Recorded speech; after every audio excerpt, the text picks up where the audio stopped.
hacemos alguna entrevista con el doctor, genera mucha repercusión, hay mucha atención del otro lado, por lo que significa también y por la gravedad de las problemáticas que existen, ¿no? Sí, siempre que se hable de las conductas privadas o de las conductas de lo personal del ser humano y que terminan en problemas de enfermedades, siempre llama mucho la atención, porque siempre hay un ocultamiento, se nos hace un poco más difícil a todo el equipo de salud abordar estos temas, porque en una primera entrevista generalmente mucha información nosotros no vamos a sacar.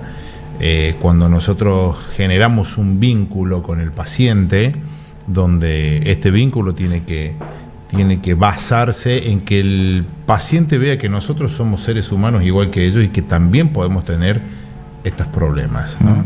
Cuando nosotros logramos esto, realmente vamos a llevar una relación médico-paciente que se va a llevar en la misma altura.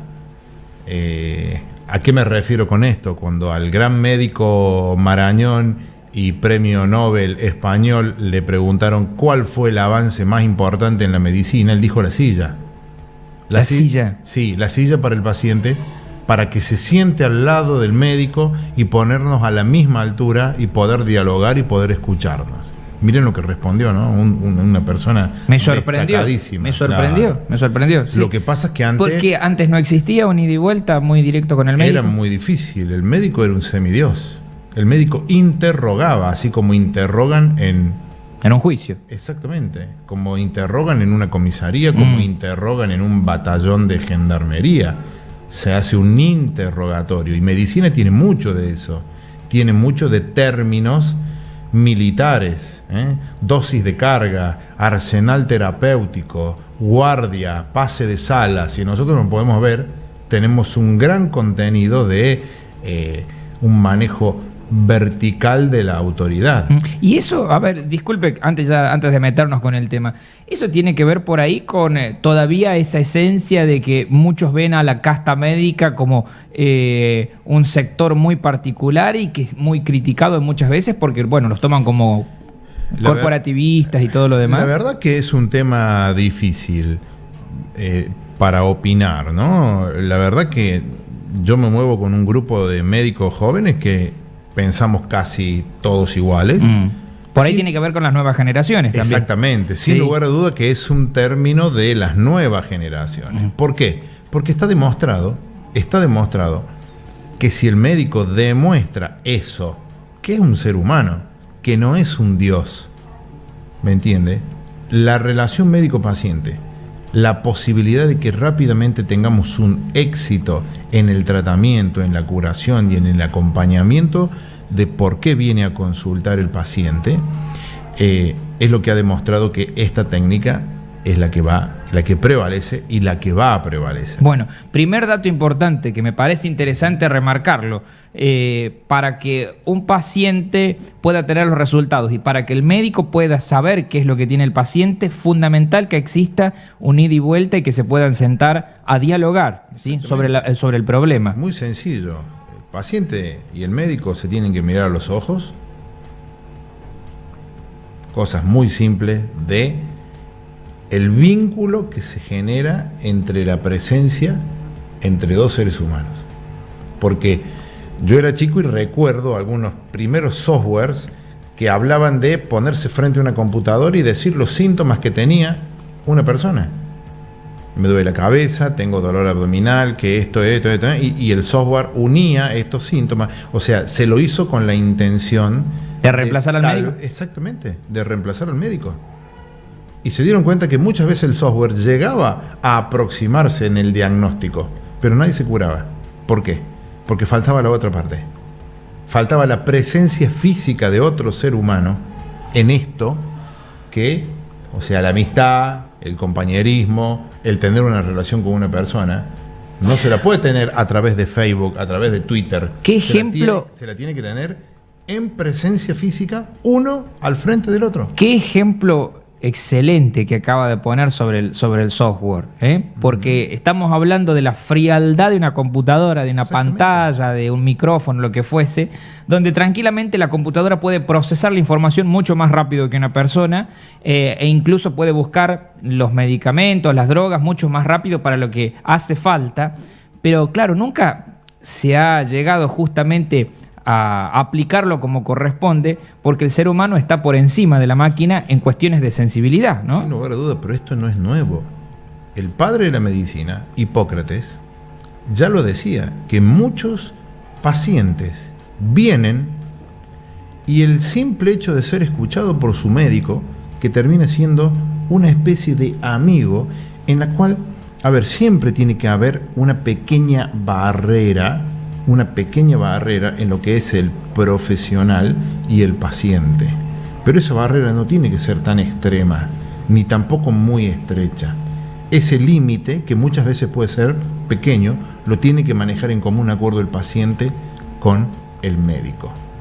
Pero Hipócrates lo decía, muchos pacientes vienen y el hecho de sentarse, hablar y dialogar con el médico, están curados. Bueno, aquí es fundamental la cabeza, ¿sí? del paciente. Y eso, a ver, se lo pregunto desde su punto de vista. ¿Tiene mucha injerencia en aquellos, no sé, por llamarlos curanderos, psicólogos, que, bueno, la gente va, tiene una dolencia y después que sale de hablar con esa persona, se siente mejor? No sé si se curó, pero se siente mejor. ¿Tiene que ver con esto que plantea? Pero sin lugar a dudas. Son formas de curar. Bueno, ojo con esto, porque bueno, me parece que plantea también una exigencia nuestra como paciente. Por allá un médico que simplemente con la frialdad te pregunta 2 o 3 síntomas y te dedica y te automáticamente te receta un medicamento, no es la solución, me parece, ¿no? A ver, el ser humano tiene la libertad de acudir cuando está enfermo y dependiendo del grado de magnitud de enfermedad. Yo le pongo un ejemplo, no es lo mismo tener un resfrío o tener una infección respiratoria como las comunes que tenemos en esta época del año, sí, a tener una infección grave o a tener una enfermedad debilitante que, por ejemplo, a tener una neoplasia, a tener un cáncer. Una persona que tiene un cáncer donde sabe que evidentemente tiene un pronóstico en corto tiempo, va a hacer lo que sea y va a hacer lo que le digan y va a consultar no solamente al equipo médico, sino a todas las otras formas de curar en busca de una solución. Porque está desesperado, sí. Exactamente. Sí. ¿Entiendes? O sea que yo creo que eso que hay que respetarlo. Hay que respetar la decisión del paciente. Y hay que ser muy franco con el paciente. Doctor, lo llevo al tema de las transmisiones las infecciones de transmisión sexual. ¿Cuántas personas con SIDA hay en La Rioja en estos momentos aproximadamente? Bueno, con HIV, SIDA, sí, porque la mayoría de nuestros pacientes son HIV, o sea, son portadores asintomáticos. Portadores asintomáticos. La infección del HIV, SIDA, la etapa SIDA es la culminación de un proceso que puede durar entre 7 a 10 años de tener el virus dentro de mi cuerpo, de haberlo adquirido por múltiples vías, en la cual más del 99% en nuestro medio es a través de la vía sexual, sí, y en la cual nunca tuve la oportunidad ni me pidieron la serología para hacer el diagnóstico, porque es una enfermedad totalmente silenciosa. En la mayoría de los casos, totalmente silenciosa, y cuando me da síntomas, estoy frente a la etapa SIDA. Y cuando tengo síntomas ya estoy en etapa SIDA. Cuando pierdo peso, cuando tengo diarrea, puedo tener infecciones pulmonares, etcétera, etcétera. Eso es la etapa SIDA. Hoy la mayoría acá en La Rioja son VIH. Son VIH positivos. Ajá. ¿Ah? Que es tener el virus. Tener ¿sí? el virus y no tener tipo de síntomas. Que yo ahí sí lo contagio, ¿no? En toda etapa se contagia. Bien. En toda etapa se contagia. ¿Y hoy en qué número estamos aproximadamente? Número completo global, nosotros tenemos más de 1000 pacientes en La Rioja, lo que sí tenemos aproximadamente unos 150 casos al año. ¿Eso es mucho o poco en comparación con otras provincias? Bueno, es una buena pregunta. 150 casos al año, tanto en la parte pública como privada, es una tasa bastante importante comparada con algunas otras provincias. Que a nosotros, la verdad, con mucho orgullo nos llena decir que tenemos una tasa de diagnóstico y que es una tasa que muestra la eficacia, porque estamos hablando de diagnóstico temprano en la mayoría, o sea, diagnóstico en esta persona que es totalmente asintomática, como mencionábamos recién. Pero todavía tenemos algunos diagnósticos tardíos. Todavía tenemos un porcentaje que al momento de hacer el diagnóstico el paciente está en etapa SIDA, y en esa etapa este paciente, como lo dijimos recién, y ha estado 7 o 10 años sin control y diseminando la infección. En la etapa, bueno, claramente en la etapa VIH es donde, bueno, puede llevar adelante un tratamiento y puede llevar una vida normal, ¿sí? Eso es lo que conocemos hasta acá. Es así, ¿no? Sí, pero en la etapa SIDA también. Bueno, a eso iba la próxima pregunta. ¿En la etapa SIDA ya es una etapa donde no hay vuelta atrás o se puede revertir esa situación? No. La verdad que sí. Dependiendo de la infección oportunista y de los síntomas que tenga el paciente. Pero nosotros tenemos muchos pacientes. Hoy yo di un teórico en la universidad y le mostraba el caso de un paciente que hace 8 años que está conmigo, que el debut fue una infección en el sistema nervioso central grave, en un paciente con 10 años de evolución de la enfermedad, donde le medíamos el sistema inmune y no le encontrábamos defensa. Casi que no le encontrábamos defensa. O sea, ya había comido todas las defensas el virus. Exactamente, sí. Por eso tenía esta meningitis y un cuadro, y realmente le hicimos un tratamiento, costó, porque le hicimos un tratamiento para una neumonía que tenía, para hongos que tenía en el tubo digestivo, para esta meningitis por criptococo en sistema nervioso central, y el paciente a lo largo de 8 meses, 9 meses salió. Y hoy, ese paciente, después de 7 años, 8 años de tratamiento, tiene un sistema inmune igual que una persona que no está infectada, con una carga viral cero, o sea, de tener 280.000 copias por gota de sangre que tenía este paciente en el momento del diagnóstico, desde ese momento hasta el inicio del tratamiento, porque este paciente fue muy consciente, tenía realmente todo un proyecto de vida que él no quería frustrar, tomó su tratamiento, se acercó mucho al equipo médico, y la verdad que hoy tiene más de 1000 linfocitos TCD4. ¿Qué quiere decir esto? Tiene un sistema inmune plenamente recuperado como una persona que no estuviera infectada, o sea, con una carga viral indetectable. Pasándolo en limpio, tiene las defensas hoy él. Tiene un sistema inmune totalmente renovado. Y cuando me dice carga viral, quiere decir que no tiene enfermedades hoy. Carga viral significa, nosotros podemos cuantificar la cantidad del virus de HIV que tiene una persona por gota de sangre. Ajá. Hay quienes al momento del diagnóstico tiene 1 millón de copias, otros tienen 500.000 copias, pero lo que sí sabemos que iniciado el tratamiento en un lapso de 3 meses, entre 12 semanas y 15 semanas, esa carga viral, independientemente del número que tenía, generalmente está en 0. Está en 0. Está en 0 no quiere decir que se curó. No se cura.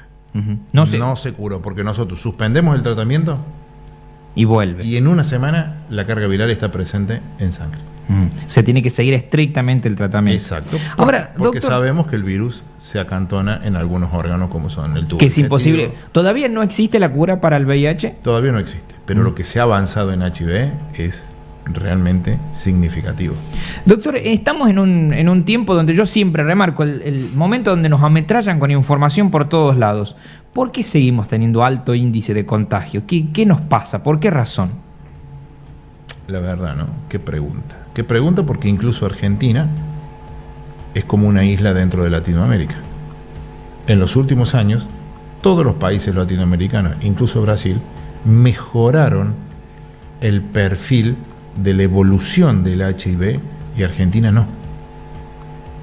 O sea, nosotros tenemos estrategias y objetivos para el año 2020 y para el año 2030, creadas en consenso por distintas estructuras y organizaciones mundiales, la Organización Mundial del HIV, la Organización Mundial de la Salud, la Organización Panamericana de la Salud, en la cual tenemos que diagnosticar la mayor cantidad de pacientes para incluirlos en tratamientos a esos pacientes, y que estos pacientes tengan esta carga viral indetectable, como yo le mencionaba, en un determinado número que tiene que superar el 80%.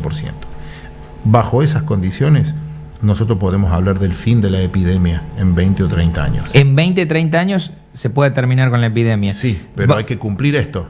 Y acá en Argentina no lo estamos cumpliendo. Estamos bastante lejos de esto. Y que, a ver, a grandes rasgos, sé que me imagino debe ser muy complejo, pero ¿en qué fallamos? ¿Campañas publicitarias? ¿Cuáles son los ejes en los cuales estamos fallando? ¿O cuál es el punto que usted dice, miren, acá en Argentina, o somos nosotros, los argentinos somos tercos, que si nos llevamos el apunte y no nos ponemos el preservativo? Bueno, voy a tratar de explicarlo de una forma en la cual mi opinión es completamente personal, sí, pero es la opinión de muchos profesionales que trabajamos hace más de 15 años y casi 20 años en esto, en todo el país, en una red de infectólogos. La mayoría de las personas sabe que tiene que usar un preservativo si va a tener una relación sexual ocasional con alguien desconocido. ¿Y qué sucede? Algunos lo usan y otros no. Sigue todavía la idea de que yo no necesito el uso del preservativo. A mí no me va a pasar. Exactamente. El famoso a mí no me va a pasar. A mí no me va a pasar. Y la otra persona, que es la pareja, que le da el consentimiento para que no lo use. Porque si los dos estuvieran capacitados en pensar, nosotros no vamos a tener ningún tipo de relación si vos no te colocas o si yo no me coloco el preservativo, esto no sucedería. El otro tema es ¿por qué si el joven sale con el preservativo en la billetera o en su camperita, al momento de consumar el acto no se lo coloca? Y ahí entran otras variables como es el alcohol y las drogas, donde nosotros tenemos que decirlo, nosotros tenemos un país donde realmente tiene problemas serios con las drogas. Nosotros tenemos un país narco, y esto hay que decirlo de una vez por todas, no hay que negar la realidad, y si nosotros tenemos hijos, tenemos adolescentes, hablemos con los jóvenes y nos van a contar lo que ellos pueden vivir los sábados a la noche o los fines de semana de la gran oferta y la gran demanda de estupefacientes que hay. Es increíble, pero fíjense ustedes, de las problemáticas más graves que tenemos en estos tiempos, todos caemos siempre en el mismo inicio, que es la droga, ¿sí? Hablo de la delincuencia, hablo de varias cuestiones que hoy son tema de debate, y caemos siempre en el tema de la droga. Doctor, vamos a hacer la primera pausa, ¿sí? Y ya seguimos hablando porque realmente está más que interesante. Hoy la visita del médico infectólogo Claudio Estrasorier para hablar de diferentes temas, principalmente de la cuestión de la infectología y de los problemas que tenemos acá en La Rioja. Ya seguimos con más Entrevista Fénix.